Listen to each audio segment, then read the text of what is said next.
we wanted to capture something a little bit wild because part of the hotel story also is Oswald was at some point staying there. We don't know exactly when. We don't know the whole story. He's all over the FBI. The property's all over the FBI files. And actually, when they just released the new FBI files, it's in there again.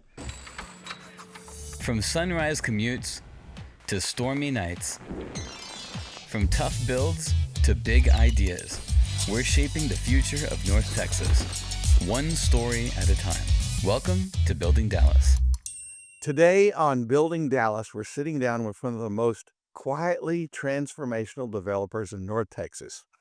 AJ Ramler, founder of Proxy Properties, isn't just flipping buildings. He's rewriting the story of Oak Cliff. From restoring century-old churches to reimagining a 1920s ice house into a modern mixed-use hub, AJ's work blends design, community, and deep respect for history. If you've ever wondered how to build something that lasts, not just in bricks, but in impact, this is a conversation you don't want to miss. AJ, it was good to see you drive up today. AJ walks around the neighborhood a lot. So if you see a guy with a big smile walking around the neighborhood, that's AJ Ramler if you're walking around in North Oak Cliff, because he lives right up the street from the office here. And actually, you look out on the back of our number 3 son's backyard. Yes. Uh-huh. So is he doing okay? Seems that way. Okay, good. Pretty quiet over there these days. So I met AJ. I was thinking of when I first met you, and you and McKayla, your wife, I think y'all were pretty newly married when y'all moved in on 10th Street. Yeah, about like a year. Okay. Yeah. And so this was really cool. They bought it was a 4-plex, but it had a basement. Correct. Was it So- livable? It was the basement was not livable when he bought it, but it clearly had been apartments at one point. But I think probably actually 2 apartments down there at one point. But when we bought it, it was just a shell. Yeah. Well, so you guys did what I think every young person should do. And if they can buy it and then have some rental property at the same time, that is such a great way to get started. Let's start with that, because was that your first real estate buy? Yeah. So if that was the first real estate buy, yes. Yeah. How'd you get the guts to go buy something that cost a lot of money? Yeah, I'd always wanted to do that. In fact, when I went to Denton, we went to UNT. I had tried to buy a house up there, and at the time I could do houses for like $20,000 in Denton. And this is like 2009. The market's bottomed out entirely. I mean, no one's buying anything. And there were houses for like 30 grand. They were dumpers, but it was something. Yeah. And I had multiple people in my life say, you shouldn't do that. You shouldn't do that. And I didn't. And I've always known in my head, I'm like, man, had I done that, we would have had like an even crazier head start. Because if you look from there to 2012 when you moved out, so then I knew at that point, I was like, I also went and studied real estate in college. So I kind of had a base of what I wanted to do. I'd want to do real estate forever. But you were also, weren't you working for a contractor? I wasn't working for a contractor until I was working for an engineering company, a geotechnical engineering company, when I moved to Dallas. But when I was in college, I was just all kinds of random jobs in college. Yeah. But so anyway, I learned something when I didn't buy the house in Denton. And I learned what it was like to be like, shoot, I should have done that. Yeah. Because by the time I left Denton, the houses that I bought that I could have bought for 30 grand were going for 130 grand. Yeah. I could have paid for my entire college 3 times over and probably lived there for free and rented out the extra rooms to buddies. Yeah. So I knew what it felt like to miss, and I told myself, I'm not going to miss again on that. So we knew we had kind of started reading about this concept called house hacking, which is where you buy a quadplex or a duplex and you live in one of them, and ideally the other ones pay the mortgage. That's the concept. You can also just do it with a single family house. You can just buy a house and lease out the other rooms to your friends and hopefully pay the mortgage. That's the idea. Yeah. And then we were looking in different neighborhoods. It wasn't just Oak Cliff. I had spent a lot more time over by White Ark Lake area, but it was still pretty low in the market. 2012 is when we were looking. Late 2012, we're starting to try to find something.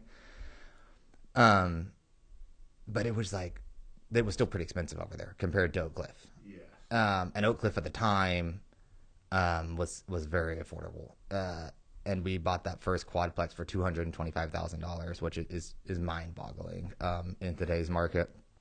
So when we found it down here, we had some friends down here. We actually went to this pop-up that was really cool. I think it was hosted. I'm actually not sure who the host was, but I think at the time,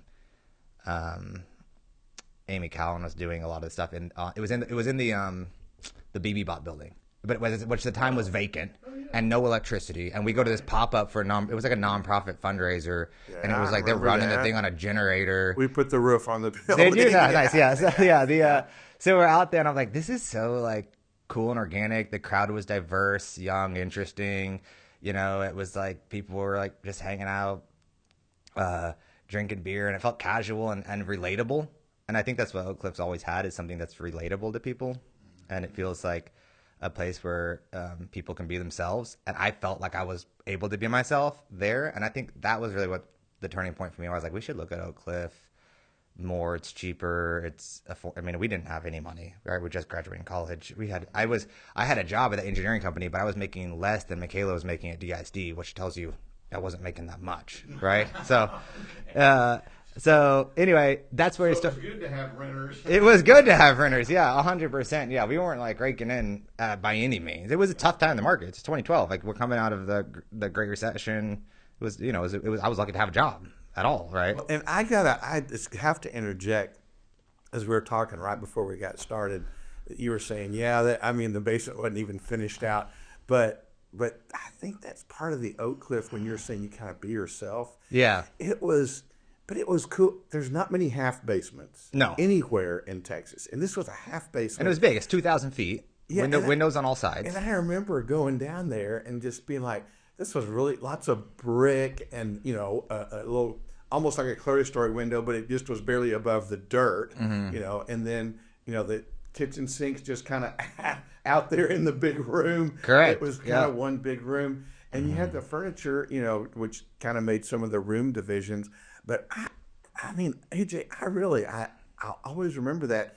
It was just really cool. I thought, man, starting marriage, and it was just a cool place. Well, you had, I think when I was over there, you had a bunch of people on a volleyball nets up out there on the side. Sounds right. And everybody's playing volleyball. I think even Jake were talking about smoking cigars in the backyard. And just hanging out. And when I look at what we're going to talk about today, I still see that in the stuff that you're doing. You're doing places that are cool to hang out. They're just kind of, you can kind of, you walk in, you're like, I can just be myself. Yeah. I think you're the be myself guy. I love that. Thank you for saying that. And I think part of where that actually came from, I think I've been that way since I was young, but we actually lived back to Denton in this funny like motel converted apartment complex called Campus Square, and it was on Fry Street for people that know Denton. It's like right outside of campus, right by where all the bars are, but it was this like dumpy cinder block apartment complex, almost exclusively little tiny studios, and basically it was like me, one of my buddies. And then later when McKayla and me got married, we lived there also, and a bunch of foreign exchange students, because that was the cheapest place. It was like, I remember it was like $325, all bills paid. Yeah. And just think about that. It was wild.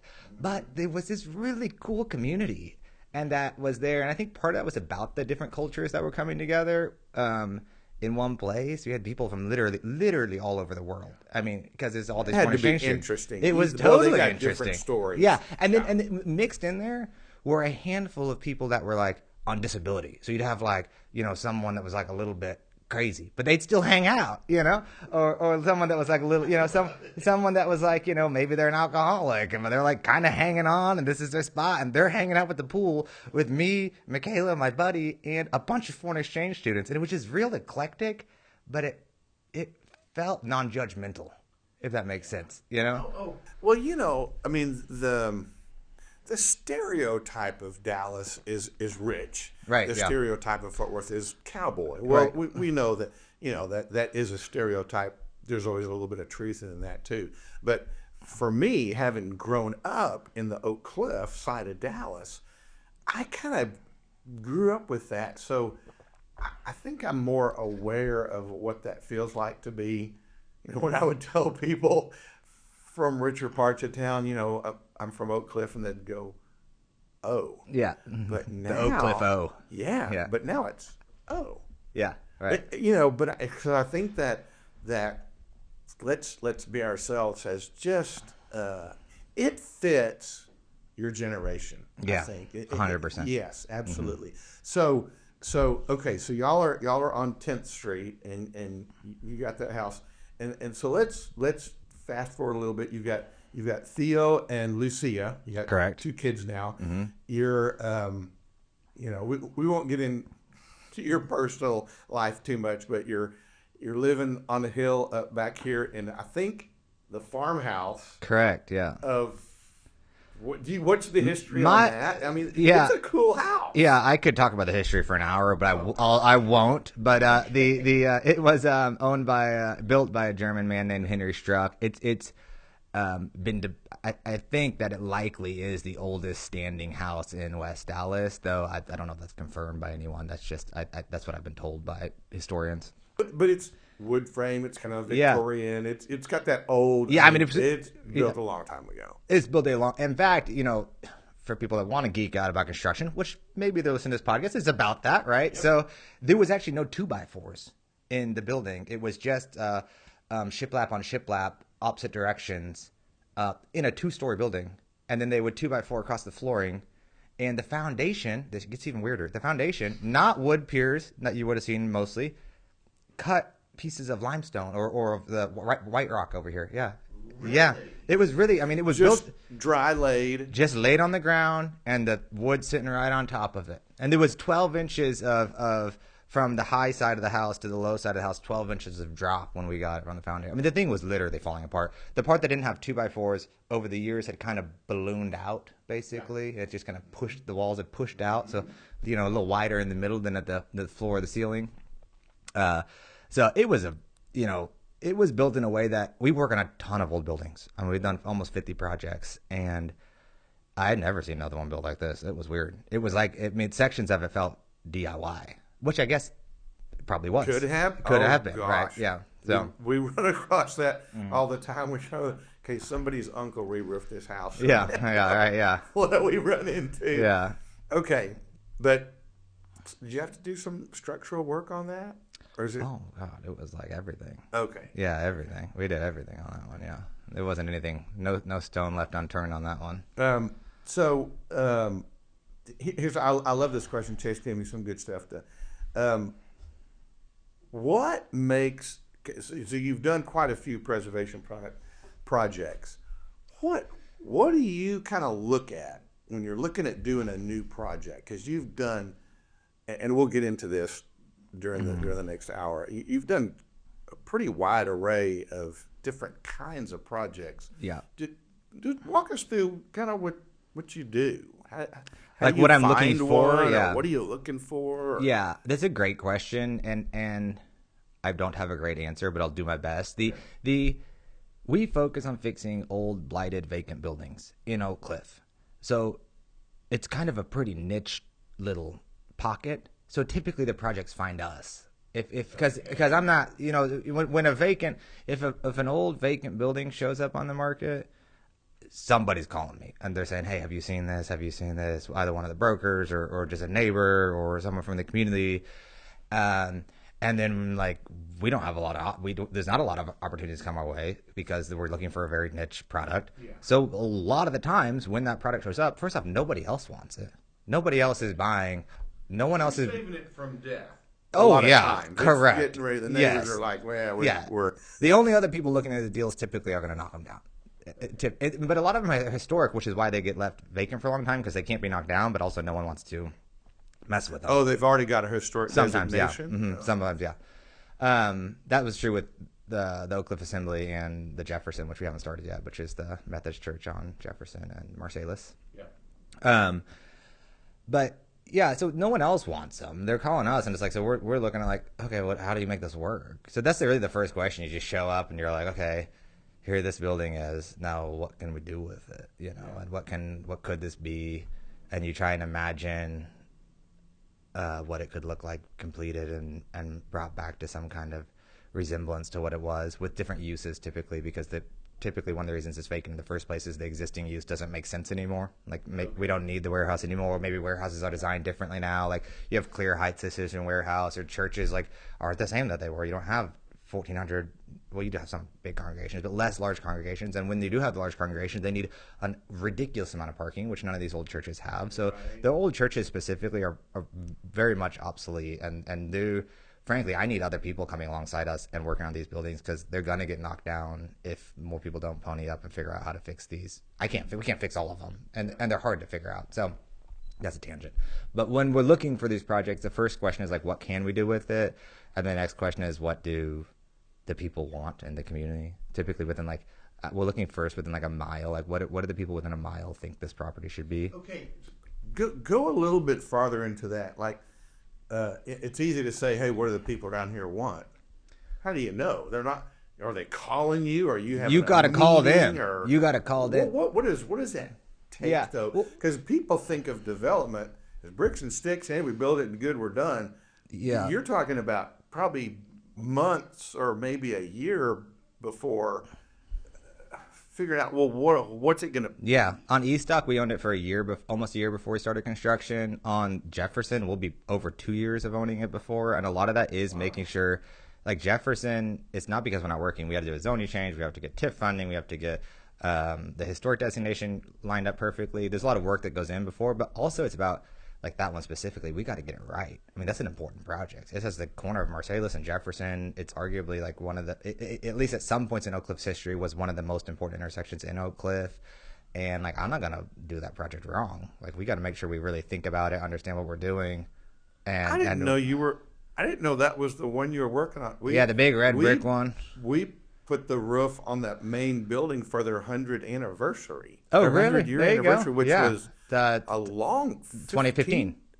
10 years ago. 10 years ago, yeah. Yeah, it was built, the main building was built in. Now the congregation was actually older than that, so their 100-year anniversary could have even been further back. But the main structure, it was more than 10. Yeah, the main structure was built in 1915, but there was another structure there before where the congregation had met. So the congregation's even older than that. That's where Oak Cliff's downtown was. That the retail that's right next to that is where like the post office was, and like the general store was, and all the stuff was right there at that intersection. Wow. Yeah, pretty cool. That is cool. Yeah. So anyway, we got to get it right. That's a major structure. Oh gosh, AJ, I remember when we were working on that, I would say they had the cove lighting way up high, and I go, you've got some lights out. How do you guys replace those? Because they were bulbs. Yeah. He goes, we get the fire department over here. No. Yeah, because Really? he goes, they're the only ones that have a ladder tall enough. Yeah. You guys, I mean. This is going to be a fan. I didn't know that was a building you were working on. The auditorium in this the sanctuary is really, really tall and has a lot of detail work up high. Now you're talking about getting to those places to even be able to work on them. And maybe we'll talk about that project a little bit. Sorry to get off that, but you kept saying the Methodist Church, and I thought, wait a second, we worked on that thing. But you're talking about, how do we get projects going? Yeah, so then they really come to us most of the time. And then sometimes we'll know about them, we'll be watching it, but we don't feel like we can make the numbers work. Obviously the margins on these are like incredibly thin. And it's extremely high risk, so you're dealing with you're kind of playing with fire on all of these projects. So you want to make sure you're pretty dialed in and understanding how they're actually and when you say that, just for everybody to understand, there's not 5 other of these around here where you can go, oh yeah, here's my proof of concept, they've all worked, you're going, man, we're gonna plop one down here, Mr. Banker, whoever is loaning this, and getting a bank on board is almost impossible sometimes. It's really, really challenging. So you find the deal and you're like, okay, you try and you try and envision what it could be, come up with some ideas like what logistically can this be, what architecturally can this be, and then you go to the community and you say, okay, this is what I'm thinking. What do you think? It's easy if it's housing because we know we need more housing. So housing is like an easy yes all the time. But if you're gonna do something commercial, you got to understand what people want because it's actually it's a mutually beneficial conversation. I'm trying to understand what they want because I want to do something they want because I want to do something for the community. But also, if I do something that the community doesn't want, nobody's going to show up. Yeah. Like it's not like people are coming from Allen, Texas, to come check out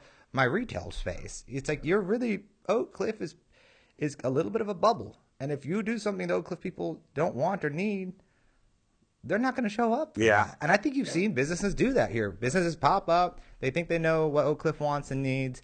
They put this concept in, and it falls flat because they didn't actually take the time to be curious about what Oak Cliff people, what the residents and the neighbors want. I love that you're curious about finding out what people really want, not just get a feel. But sounds like you're talking to a lot of people. A ton of people. Okay. Yeah, a ton of people. And that's not with the project. That's sometimes like doing community meetings. That we definitely do those also. We've done a lot of that at Estock because we really wanted to make sure it's a what I would say is I don't want to say higher risk, but it was just more edge markets, and no one else had done anything on the east side of Oak Cliff, the east side of 35. So doing a project over there, I really wanted to be like super understand what do the people on the east side of Oak Cliff need and want. What do the people on the east side of 35 need and want? Because if I go put something here, if I just try and do Bishop Arts over here, like that's not gonna work. So we got to really dial that in. And there's not a ton of traffic. Clarendon's a big road, Ewing's a big road, but it's not like they're not like super high traffic. So it's not like there's a bunch of like people that are just gonna drive by and like, oh, let me go check it out. So your other conversations outside of the meetings, because that's really intimidating for a lot of people. I don't find it intimidating anymore because I'm genuinely curious. No, but I mean for the audience. Oh, yeah. It's really hard to get them to come out. It's hard to get them to show up. And then when you get them to show up, it's hard to, because they've been lied to so many times about a developer coming in and saying, I want to hear what you have to say. They think it's a waste of their time. And honestly, a lot of the times it is. But we're trying to so we work hard to get them out because we're actually trying to understand what and that's not me being a martyr. I have to know. Because my project won't work if I don't know. You really are interested. Yeah, I'm genuinely interested. But I'm thinking, you get into an audience like that. I never thought about, well, it's been lied to before. This is a waste of time. But even just to stand up in front of a group of people, most people's scariest thing to do in life, they don't want to do it. So you've got to be having some conversations outside of those meetings or before and after or... Yeah. Right. Are people calling you? So just generally speaking, we spent a lot of time and energy just trying to understand Oak Cliff, understand the culture, understand the people, the history, and we have an unbelievable amount of meetings. I mean, I'm typically doing 8 meetings a day, every day, 5 days a week. So we're meeting just at almost everyone from Oak Cliff. That's not to get feedback on the projects. That's just people we're meeting. Could be a potential tenant, could be a banker, could be a community member, it could be a million of people. But part of that conversation, the red thread that ties all that together is, what do you think about Oak Cliff? What do you think Oak Cliff needs? What do you think it means to do good development, to do development that helps the community? That's always in that conversation. So you just, I think we're starting, and I'm always learning and trying to continue to be curious, because the worst thing you can do is think, I've been curious long enough, now I understand, and I'm not going to be curious anymore. I think there has to be continual dialogue about it, but I do think we have a pretty good pulse right now on what the community wants, and not just the community that's talking on Facebook, not just the community that's talking on Instagram, not just the community that's showing up at events, but also the people that are just sitting in their houses and aren't showing up in the same way. I think we also that's a whole different community, which is actually much larger than the community that's out, and understanding what they want, and they want some things that are super simple, like a place to go eat, or a dry cleaners. It's not. Sometimes those might be the hardest ones to figure out. They are. Because you go, yeah, really, that simple. Yeah, and yeah. I bet you said that a couple of times. Because, matter of fact, this one that's not simple was the one, I think it's on Madison, that I just stumbled across because it was on the Oak Cliff Tour Home. Yeah. I still call it the Oak Cliff Tour Homes Heritage Oak Cliff. Yeah. And AJ took was it a hotel before? Yeah, That one you kept the same. Correct. It's actually I guess I can announce it here, I guess, but we're submitting for local landmark, and we've already been accepted for National Estate Historic designation on it, as it was originally built as the Wesley Inn, which nobody knew. I didn't know it when we bought it. I didn't know it was originally the Wesley Inn. It had been run, still kept like the hotel designation, like technically from a legal standpoint, the CO was still for a hotel, but it had been basically run as like kind of a halfway house, boarding house, unofficial, unofficial, just extremely affordable apartment, right? You could say. And then it caught on fire, and then it fell in our lap, and here we are. And it's a cool building. I walked in there, I'm like, I love this. Yeah. Chase wrote me a couple notes here, and one of them said, "Monkey wallpaper." Yeah. So what is? I don't even know. I wish I could take credit for. Yeah, I wish I could take credit for all the design there, because it's awesome. The design. If you haven't been to the Madison Hotel, definitely go. The design is mega cool. It is. And I didn't do any of it. Okay. A woman named Jen Stevens was the designer on it, and she has immaculate taste. But all we even did for prep design on that is me, some of the other partners, some of the people that work with Proxy, and the designers. We're like, okay, we're gonna go out. We're gonna get an appetizer and a drink at 5 different places that we like, and we're gonna go in there and be like, what do we like? What do we not like? And we all sit there and dialogue. We did that, and we went to like 5 or 6 different places, and then the designers went to work. They came back with their concept. Jen came back with her concept, nailed it. I mean, immediately. We made almost no changes from the initial design to completion. Also, the floor plan that's on the Madison Hotel is the original floor plan, and it exists today. We didn't change hardly anything on the floor plan either. It almost works. Nothing. It works. It's feels very simple. It's extremely simple. That's from architect background for me. That it's the simple on the other side of complex, though. I mean, it just works perfectly. I think. So and to answer your full circle, the monkey wallpaper, they're drinking and smoking, there's bras hanging on the tree. It captures the whole.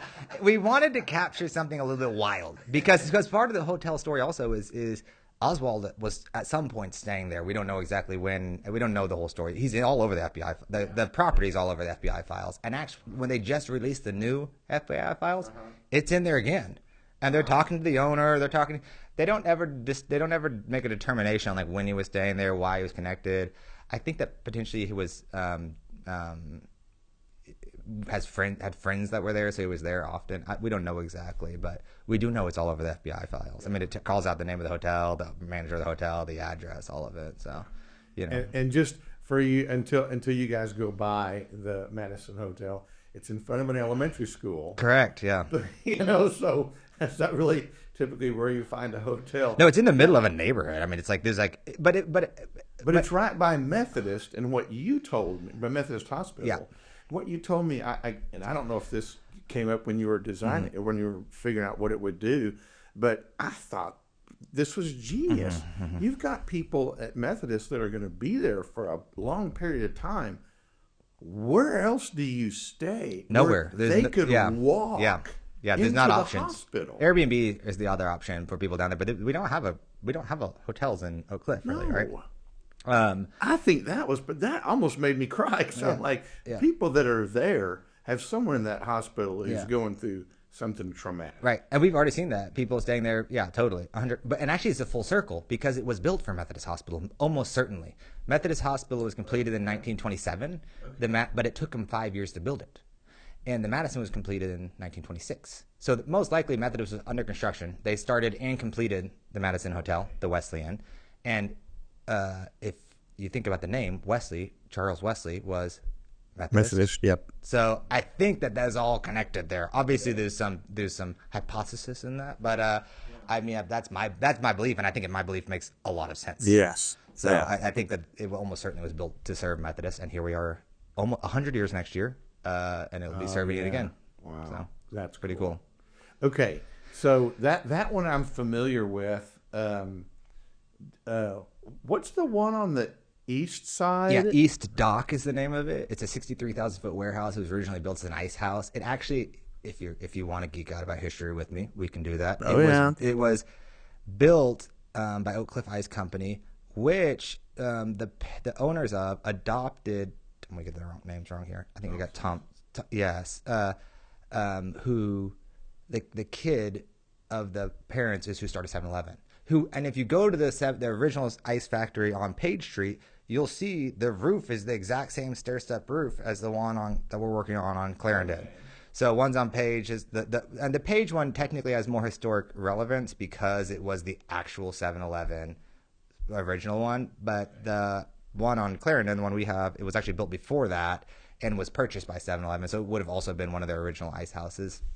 Later, it was an airplane manufacturer, and then later it was a book factory, and then it's been vacant for a long time. It's been essentially vacant for decades, but someone was using it, I think, for some storage up to 2014. So it's been vacant for 10 years, a little over 10 years. There's a lot of metal building. Yeah, it's almost There's even the sections that are brick. It's a metal structure on the inside. It's just a brick facade that's been, Okay. So the structure is metal, a metal structure. Yeah. Okay. We looked at that building for somebody. Yeah. Who was going to do some work on it, and I guess they just didn't do it because it never became a project. So it must have been a couple of people looking at it. I think many people had tried to figure it out. Okay. Actually, I know I know a handful of people that had looked at it. And it's a really cool project. It's 63,000 feet. We're going to split it into roughly 20 spaces. We've already signed, I think, about 7 of the retail concepts. Okay. Yeah. So, in fact, the first. So does it kind of be like a mall, or think about Tyler Station, but with more of an exterior focus than an interior corridor. So it's like a Tyler Station kind of, like a. So you drive up and you're going to go in. You're not going to go into an interior. The office people will go into the interior section, but the retail all enters from the exterior. Okay. Yeah. That's really cool. And our first tenant just moved in. A Jiu-Jitsu gym just moved in. Okay. Yeah. Awesome. Yeah. So we got our first group move in. We have another group moving in next month, and then most of the people moving fall, winter, early next year. I think we'll be probably 100% occupied by June of next year. Okay. A year from now. Okay. Hopefully, fingers crossed. And then so then the Methodist church, that's new. I mean, that's like. We're not moving bricks and sticks around yet, or. We're not doing anything yet. We have to get TIF funding from the city to even make it achievable. It's an extremely heavy lift in terms of the construction. There's a lot of space in that building because they had an education building. Their sanctuary was big. It's these 3 buildings. That's right. There's the building behind it. Yeah. So that one's newer. That's like from the 50s, right? 40s, 50s. And there was a daycare in there for a long time, or a little school or something. Yeah, that one actually would be in better condition, but they at some point along the way, people broke into it and tore it up. But that one would have been in reasonable condition had they not gone in there and tore it up. The main sanctuary caught on fire, in I can't remember when. And so it's got a significant amount of fire damage. And to your point, the ceilings in there, which we talked about earlier, the ceilings in there are just like ridiculously high. It's challenging to even figure out how you're going to work on it. Like the logistical aspects of just getting someone safely, because there's also basement below it, so you're not on a slab. So within the sanctuary, you're on. So you can't put like heavy. There's no way, and it's also raised. It's like a half basement, so it's raised up. There's no real way to get heavy equipment into the building, and even if you could, you have to do all kinds of engineering on the weight of it. So scaffolding potentially could be that's probably where you're going, but you're talking about an unbelievable amount of scaffolding. Yeah. You're going to fill the entire space with scaffolding, and then you're only going to be able to work on the ceiling for months when you get it all fixed up. And there's a hole in the roof now. It's covered, but it's really bad. Oh, it burned through. Yeah, the fire went through the top. Wow. Yeah. Kind of sad. There was a wood organ, which is unusual, and an organ burnt up. It's about my bummer. Yeah. All those how do you, and it's just gone. Yeah, it's gone. So, on a little bit of technical stuff, because I think this is fun. Yeah, of course. How do you work with the city on red tape and the city part of it? Yeah. One thing I've learned about the city is the people that work at the city are surprisingly, I guess it's probably a judge myself. I was surprised how hard they work and how much they show up and how much they want to see the good things happen. That's paired with a lot of, systems and proxy and all the things that like make it challenging to get stuff done. But when people see that you're trying to do something good, doors open. That's my experience. That's my experience. When people see you trying to do something good, the doors open. Sure, we have problems with permits sometimes. Sure, like there's challenges on you have to like educate without hurting someone's ego on like how do parking credits work? How does historic restoration work? How do you readdress a property? So there's like some navigation that has to happen there. Mm-hmm. And a lot of times we use consultants for that, frankly, because they understand it better than we do. So when you're dealing with something that's like really complex like that, where the city staff doesn't even really understand, which happens more than it ought to. But it's hard. I mean, frankly, like these people working in the city, a lot of them are working a lot of hours and they're not getting paid a ton. It's like, how are you going to get someone that wants to stay and actually learn and become an expert in the field? And then when they're in there, they're always moving the people around in the departments. I don't understand why they do that, but it's like these people are constantly like moving. So as soon as someone understands what's going on, it's like they're gone. They're on to the next thing. Or they get promoted because someone sees like, oh, this person's like doing good. Let's move them up. And then it's like you go back to get a permit and you're trying to ask them about Delta credits, and the person across the counter is like, what's a Delta credit? I'm like, this is your job to understand like what parking credits are. So and that now I just kind of heard through the grapevine, but parking around here is going through something. Parking reform has passed. Parking reform has passed. 100. So what is that? Because I have no idea. I'll try and give you like the good, the bad, and the ugly of it, because I don't know that it's exclusively positive. It's exclusively positive for what I'm doing. So for what I'm doing on historic restoration, community-driven projects, it's going to help us a lot. It's going to allow us to put, because it's going to, so historically, when we go to property, the first thing we would look at is how many parking spots does it have, and what can we do with that amount of parking. So if you look at the Methodist church on Jefferson, there's like 90 parking spots. So we have to think. For a church that size. Yeah, I know. It's wild. Yeah, no, it's wild. I had no idea. I'm like, okay. Yeah. Even sounds funny. Yeah, it's wild. It's a huge church, 90 spots. So we had to originally look at the whole thing and design to those parking requirements that the city has. So if you want to put a restaurant off the table, like it's not going to happen. If you want to put a coffee shop, it's not going to happen. Like you cannot do that with the existing parking code. So what it's going to allow to happen is it puts the burden on the developer to say, what can I functionally make work here? Yeah. And like if I know that a lot of my stuff's going to be apartments in that project, we're going to put 41 apartments in there in addition to 20,000 feet of commercial. Well, my apartment people and my office people would be there at different times. So let's put some office because it's going to counterbalance the apartments, right? So you're able to think about things more holistically. Well, now that parking reform's passed, like it drops a lot of the requirements to zero, especially on it's going to. And not all this stuff's been fully documented yet, but this is what it looks like is going to happen. If you're close to a DART, half a mile, zero parking requirements for anybody.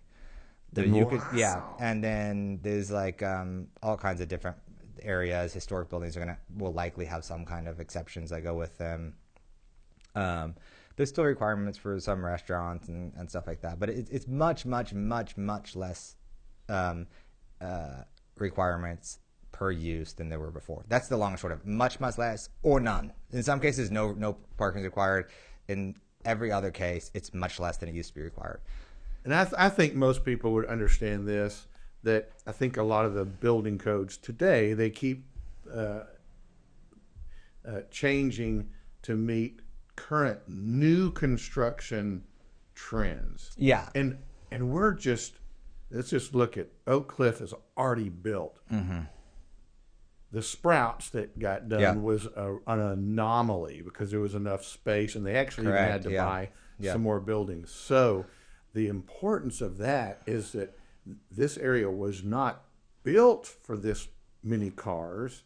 And so to all of a sudden now have all these modern requirements for tons and tons of cars, like what you're saying, it inhibits some great businesses that could be here. Yeah.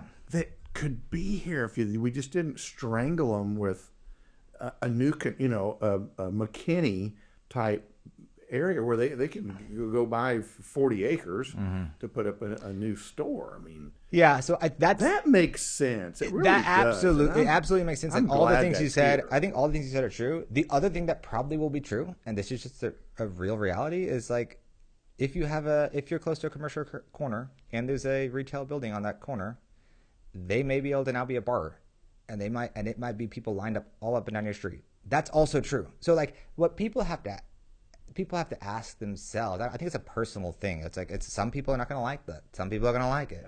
For me, it helps preserve historic buildings. I like it for that. There's other aspects of it that I don't love, but I think that it's part of. I was surprised to see how extreme they went on it, but I think it's something that needed to be adjusted at least some, and I think that. You're going to see interesting stuff happen with it. I think there could be a lot of really good things, and there'll be some things that people are going to be really upset about. I mean, no one wants someone to come build a 400-unit apartment complex right next to the house and only have 200 parking spots. Yeah. That could happen. Yeah. If you're next to a DART, they could build a 400-unit apartment complex with no parking. Legally, they could do that. Now, the interesting thing is, the first thing the bank asks when they show up, when you call the bank, how many parking spots are you putting in? So there's still going to be someone policing it. It's just going to be a different person policing it. The banks are going to police a lot of this stuff. So unless the developer's got a really good story about why they don't need this parking, the bank's never going to give them the loan. Yeah. And you know what? Doesn't this just popped into my head. It's like we're close in to Dallas. Dallas has gone through, when I was growing up, it was a major town, but I consider it kind of a smaller town. And now we have grown into a major metropolitan area, and everybody and people have moved out. But for the last so many years, they're moving back in. Correct. Yeah. Well, when you move back in, if you're going to live in town, it's just going to be a little tighter. I would just tell people, yeah, we want to do everything we can, but if we were strict, because we need more businesses down here. I'll just put it bluntly. Yeah. We need more businesses to come here. We don't have the infrastructure to do the big box. They're not. They just can't do it. They can't buy enough little things to get here. So let's embrace the guys that want to come here that are the smaller ones, that owned by the guy that lives 2 doors down. Right. I love that. I love totally. it.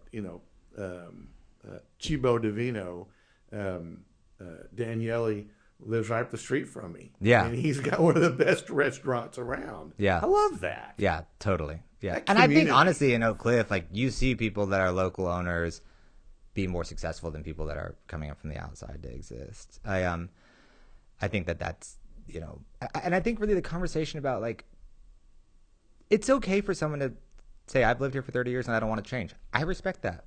I don't agree.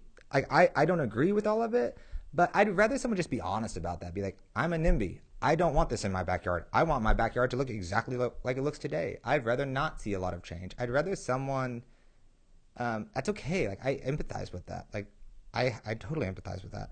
I also though, like for me, I want to make sure we're creating space for people that want to come to this neighborhood. I think that's also, it's not simple. And I think people try and simplify it and they try and make it one way or the other. And it's not one way or the other. It's like, we have a cool neighborhood. And part of what makes it cool is the people that have been here for 50 years or 100 years or whatever. There's families that have been here for a long time. And that's part of what makes it really cool. And like and I get that's hard when change comes in, because they're like, hey, well, we did this, but like now people, and it's not just Oak Cliff. I think people think about it like, oh, it's isolated to these. I mean, it's happening everywhere. It's happening in every single city across the country. Certainly everything on the Sun Belt. This is happening everywhere. People, the population's growing. People are coming back in the city, and the question is like, do we want to share our neighborhood with people? You know what? On that point, AJ, I have over the last few years heard a lot more of my friends and people that I know, and just being in the business of putting roofs on houses, just talking to lots of different people. You mentioned we're kind of a little island here, but more people are coming to Oak Cliff as a destination place. Matter of fact, it's amazing where Bishop Arts is. Right, yeah. I have people that go, oh yeah, we're in Bishop Arts, and I go, no, you're not. You're like 4 miles down the alley. Bishop Arts over here. But anyway, everybody knows the name Bishop Arts now, so that's cool. But maybe address that a little bit on what you see, because I do see a little more. Hey, we're gonna go over to Oak Cliff tonight. We're gonna go have dinner over there. We're gonna hang around. What do you see in it, and what more can we do to generate some people coming over and visiting? Well, I think I have two thoughts on that. First off, I think we need to, again, like as a community, be having discussions. I think it's good to have discussions about this is good, this is bad, what do we want, what do we not want, and I think there's some really groups out there. Raya Planning is doing a really good job like talking about these things and trying to like have a good conversation about them. There's a lot of really good things about someone coming in from out of Oak Cliff, coming down here for dinner, coming down here to stay, and spending money in our neighborhood, because of a lot of our businesses are locally owned, and it brings money into a community that hasn't always had as much money coming into it. That's a positive thing. I don't think there's a lot of people that are going to disagree with that being positive. It's also tricky, it's also tricky. So I think that like it's about, I think slowness is good. I think that like we've in some ways we've grown fast in areas that I wish we hadn't grown so fast in. And I think being slow, listening, and then trying to be thoughtful and react, you have to like let it happen, see how it plays out, and then make a reaction to what's happening. And I think some of these like large sweeping zoning changes have had good things, but there's definitely been some negative aspects of these largest zoning cases also. Tell me, we've been talking about the commercial projects that you're doing, but you mentioned that you've also done some residential. I don't know where you are on that. I love residential. Honestly, the residential is very fun. It's just extremely challenging to make the numbers work now. We have 100 apartments that are designed for people that are at risk of becoming homeless or coming out of homelessness. We partner with MetroCare on that. That's been really good. Those aren't in Oak Cliff, but yeah, in East Dallas and the Cedars area.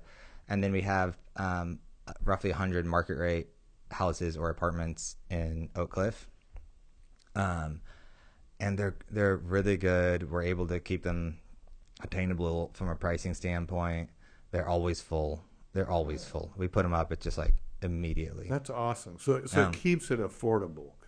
Yeah. I think like what you want to have is these old buildings can be helpful to fix the affordability aspect of, but some of them have become, some of the old buildings, even in the apartments, have become so dilapidated. it's not even safe. Like some of these places they really need to be worked on. Some of the stuff and there's a group doing a lot of stuff by Lake Cliff. That's good. Some of those are, Lake Cliff, I think they had 3 apartment fires in 1 year at one point. It's like, you can't, these properties need to be fixed up some.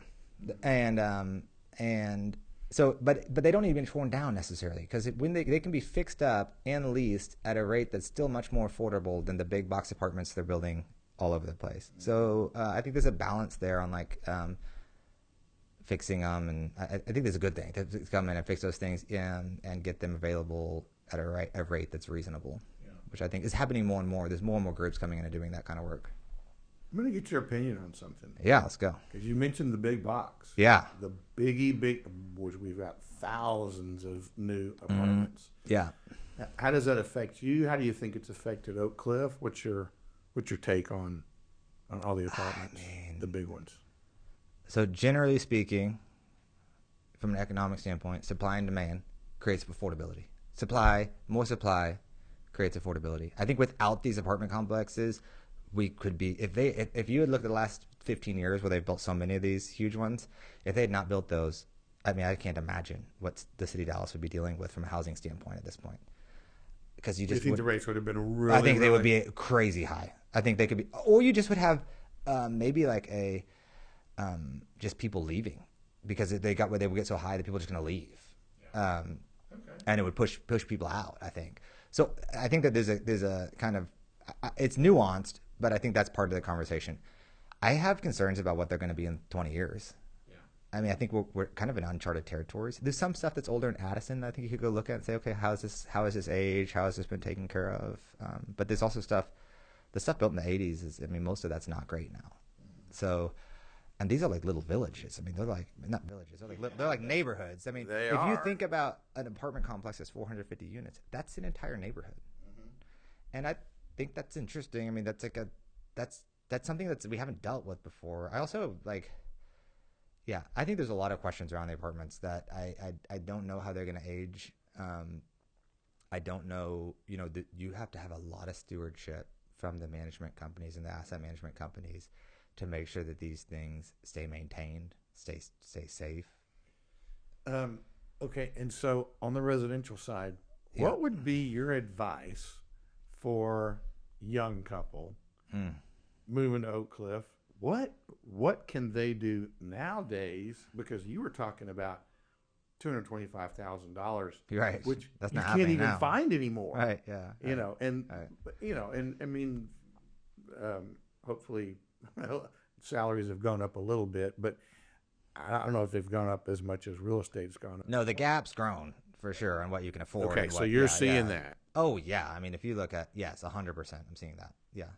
So, but here's what I would tell. First off, I think the younger generations can do some really cool things. I think they're thinking about the world differently.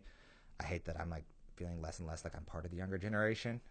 But kids. I know. But I watch them, the way they move, the way they think about stuff, the way they think about community, the way they activate. I think all of it's really, really, really positive.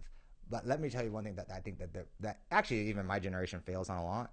They have this expectation that they're going to start where they left off. When they think that they're going to start, their first house is going to be the house they moved out of when they turned 18.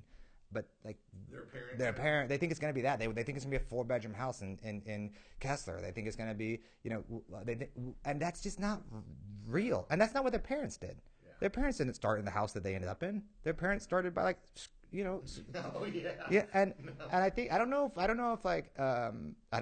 if your generation like didn't do a good job communicating that, because like or what happened. Like I don't know why all these millennials just think that like they should be able to have X, and Y, but they do. They definitely do. And even when you talk to someone that says they want to buy a house, you're like, well, what do you want? Well, I want a yard. I want this. I want at least, it's got to have 2 bathrooms. I need an office. And it's like, well, that's not how this works. Like, I have a house right now on the market today, 2-bedroom, 1-bath house, all new electrical, all new plumbing. It's fine. It's not pretty. It doesn't got a great yard. It's on the east side of 35. $150,000. No one's buying it. Think about that. Like, it is here. The affordable housing is here. It doesn't match what people want. It's really not about the housing. It is partially about the housing, but it's not that simple. Yeah. I have a house right now. It's I literally listed it with one agent, didn't sell, back in the market with another agent. It's not like it's been sitting there for a week. It's been out there. Yeah.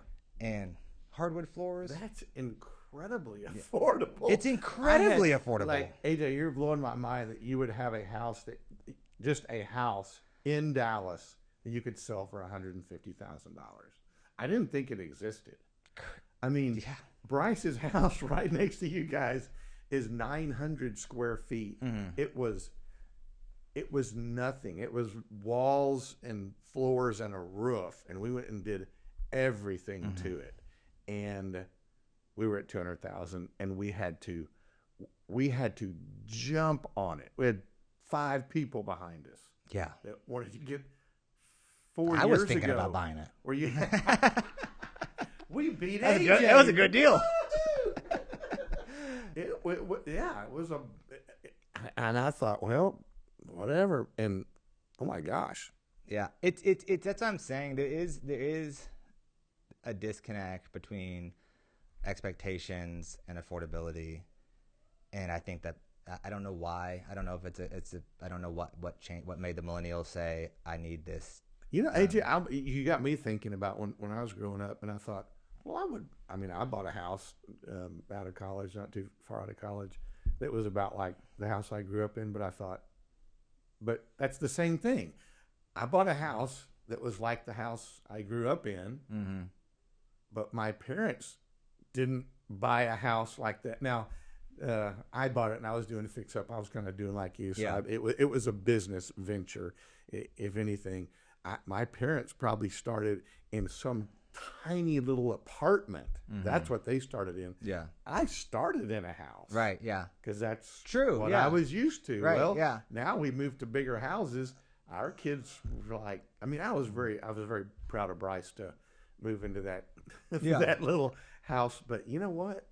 He loved it. Yeah. It works. It's fine. It works. And that's the Oh. thing. Like, what do you? He's got ownership. Yeah. I'm really amazed at Yeah. how many, and he's 30 years old, and I'm amazed at how many of his friends. I'm like, oh yeah, so they're still an apartment, still an apartment, still an apartment. And I'm thinking, I need to start building some equity. I mean, not that you're behind by any means. You can, catch up, but that's good to know. Yeah, there's I thi- affordable stuff. Yeah, out there. and Maybe it's not exactly where you want to be. It's Well, not. It might whatever. not be. I think it's Maybe great, you but gotta it may travel a not little be. bit. Yeah. It's honestly it's a little bit confusing. But you hear it all the time. I can't afford a house. I can't afford. Well, you can. You just can't afford the house that you want, which is fair. Also, like if you want to live in an apartment and do that lifestyle because you can't get the one you want yet, but it's going to be challenging to ever get the one you want if you don't start with something. Buy the $150,000 house, live in it for 3 years, pay some debt down. Hopefully, it goes in value. You sell it, then you get to something that's closer to what your magic dream house is, and you step up to that. Okay, this just came across this. I grew up in Oak Cliff, a little farther south, kind of by almost to Redbird Airport, and there's some incredible houses Yeah. down there. Were built incredibly well. And I know all the projects we've talked about. You guys are really far north Oak Cliff. Are you all doing anything south? Like farther south than the north part of Oak Cliff, or is it pretty? Well, more focused right now on the stuff like the east of 35, which is north, in that kind of pocket right by the zoo. But you're north of Illinois. Yeah, we're north of Illinois on that side of 35. I'm trying to think. Because there's some possibilities. Yeah, I think there's a ton of opportunities something's there. going on Yeah. with Redbird Mall. Yeah, well, yeah. If you haven't been out to Redbird, you got to go out to Redbird. It's really interesting. I think that for me, it's like probably more of like a theoretical thing. I just believe that humans desire to be close to the heartbeat from an urban standpoint. So I really believe in the energy aspect of being close to downtown. It's not like, I think that you could go south, east, west, north, whatever direction you want to go and do good work and do projects that make sense financially and for the community. For me, it's a personal thing. I'm like, I like the energy. I like the way something feels like when it's close to downtown. I like the grittiness that can come with like being in a really, really urban area. So that's like it's probably more of just an emotional aspect of the way I think about these projects. I like to be close. Well, and on a good business model, it sounds like your lane. You've been successful with it, even though it's pretty high risk. The things you're doing to start a whole nother market. People tell me all the time, Chris, you're doing roofing. Why don't you have a plumbing company? Why don't you have an HVAC company? Right. I go, because I have a roofing company. Right. We know how to do this. And to start another company is a whole nother thing. Yeah. Really, development, you could probably speak to this. You go to another market, you're kind of starting over. I mean, you know how it works, but good grief. Yeah, you could start over faster the second time, but yeah, it would be like starting over, especially when you're working in a community, doing community-oriented developments that are like nuanced. Like you have to understand a lot about the community to even be able. So we like moved to a different market. It's like I got to go understand, which can take years. Well, and you mentioned earlier, you got people that see a project, they call you, they know, hey, AJ does this. Right, yeah. You go to another place and go, who's AJ? Who's AJ? Right, yeah, AJ exactly. is. Yeah, exactly. So you really. And also, I don't know that I would be interested in working somewhere that's not in my not in my backyard. Like I want to work on the community I live in. Yeah. That's what makes it fun, right? Okay, AJ, on a personal level. Yeah, I'm ready. Who's helped you? Who are the people in your life that you go, I am so glad I met whoever? Okay, here's a probably someone you don't expect, is Keith Jasecki, R.I.P. He, he was kind of an outspoken person, probably not liked by some people, but he took the time to teach me a lot about the old properties, how they worked, and I would go sit and talk with him on his porch and drink beer, of course, required.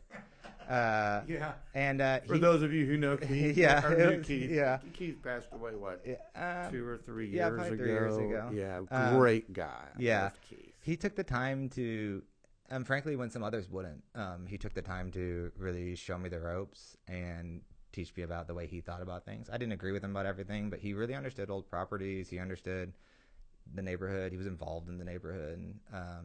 So I think he was one of those people that I think helped me a lot, especially in the early, first 5 years. You know what I bet you loved about him was that he had time. Yeah, he did. He had time to sit down and talk to you. He loved it. No, he loved it. That was cool. That was part of what made it good, is he was like, let's get together, let's talk. There's other people that have helped me immensely. I mean, Dave Spence has helped me even on this recent project. Came out, spent the time, walked through it, gave me really good feedback, incorporated some of that feedback already that's been positive. And he has this just unbelievable eye for design and he cares so much about the preservation aspect of the building.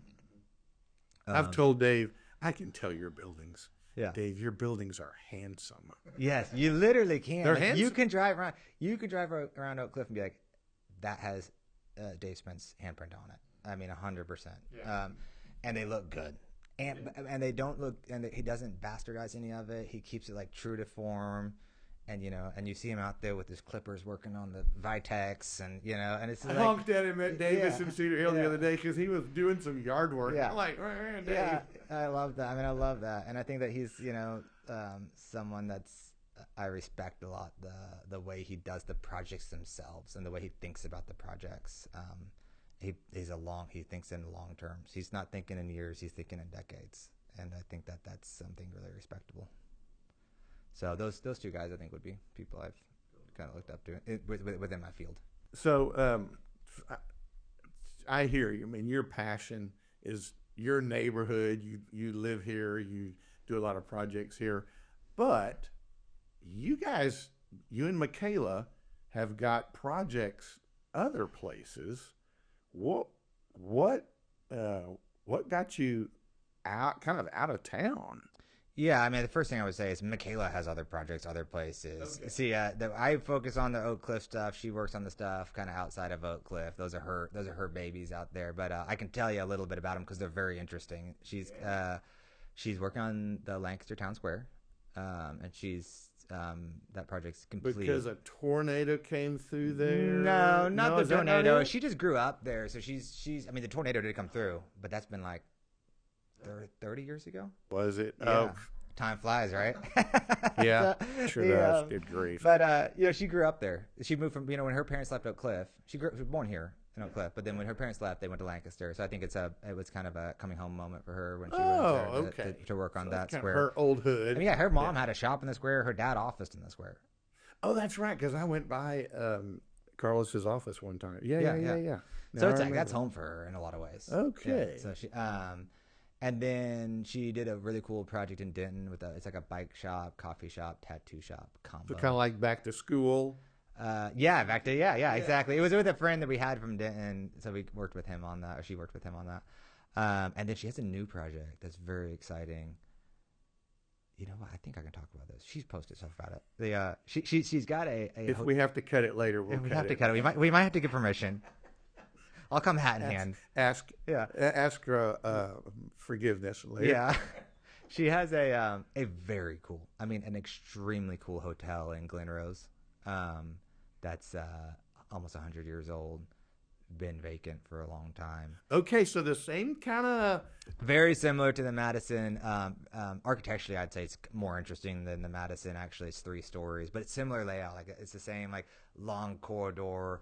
It's very cool. Yeah. It's very, very cool. And Glen Rose is cool. We go camping out there a lot. That's how she originally found it was. Okay. And I think it'll be a really epic project. So she's been doing her own project since around 2021, I think, probably.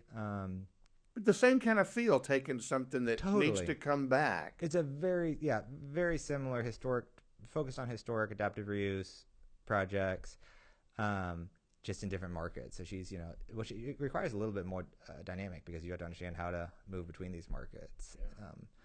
But yeah, they're really cool. The hotel is going to be epic.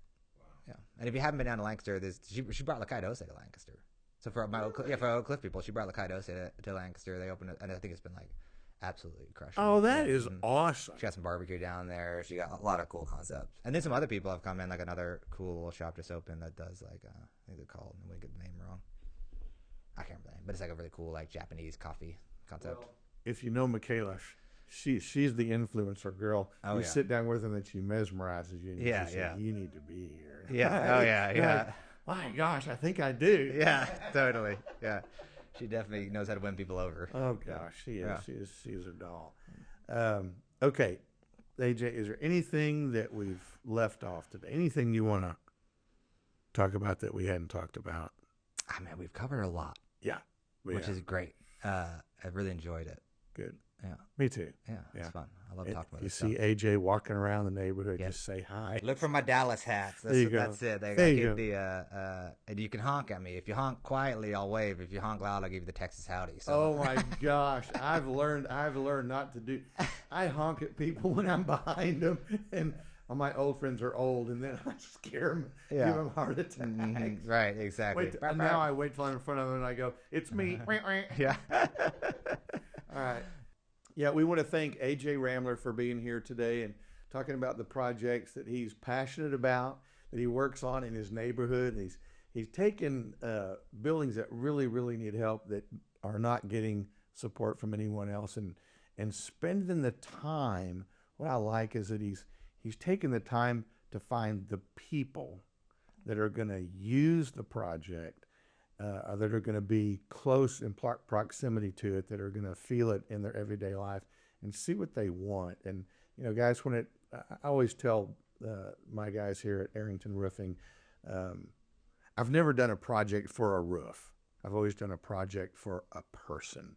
And even though AJ and I are both dealing with bricks and sticks and our built environment, it really all comes down to the people. And it's heartwarming to see a developer who's going to take a property that's going to be there for a long period of time and is going to be an influence on the way we live, and finds out the human element of it and what it's going to really mean to people and make it work for the community. AJ, this is just... Yeah, thank you so much for having me. It was great. Really fun. Very fun. Cool. So tune in next week for more Building Dallas. Bada boom. Thanks for tuning in to Building Dallas, where we bring the stories that shaped North Texas. Subscribe, share, and stay connected. Until next time, keep building.